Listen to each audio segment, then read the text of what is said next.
ঘড়িতে রাত 11টা 25, এতটাই রাত হয়েছে। আর আমার ছেলের বন্ধু বাড়ি গেছিল, সেখানে গুরু পূর্ণিমায় পুজো ছিল, তো মানে কীর্তন হয়েছে, তো প্রসাদ পাঠিয়েছে। আমরা যেতে পারিনি, বলেছিল, কিন্তু যাই হোক আমরা যেতে পারিনি, একটু প্রবলেম ছিল বাড়িতে। তো কি কি পাঠিয়েছে সেগুলোই তোমাদের সঙ্গে এখন শেয়ার করব। তো চলো।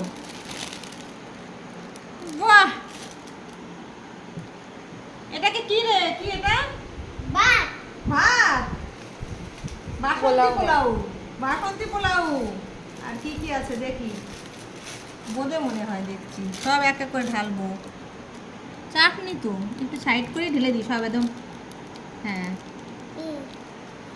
আবার একটা একটা করে বের করি, সব দেবো। তুমি সরে দাঁড়াও। এটা কি আছে দেখি, আলুর দম। বাহ, হেভি আলুর দমটা তো, ভোগের প্রসাদ বলে কথা। তারপরে হ্যাঁ, এটা কি আছে দেখি, এটা কম ঢালবো, বেশি ঢালবো না। এখানে ছোলার ডাল আছে, এটা বেশি ঢাললে আবার ছড়িয়ে যাচ্ছে। হ্যাঁ, আর এখানে আছে এই দেখো দুখানা কচুরি। এই হচ্ছে গুরু পূর্ণিমার কীর্তন হয়েছিল, তো প্রসাদ পাঠিয়েছে। তো বন্ধুরা, প্রসাদ তোমরা এই নাও, নিবেদন করছি সবার জন্য প্রসাদ, আমরা একটু খাবো। তো ঠিক আছে, একটু মুখে দিই, ঠাকুরের প্রসাদ তো।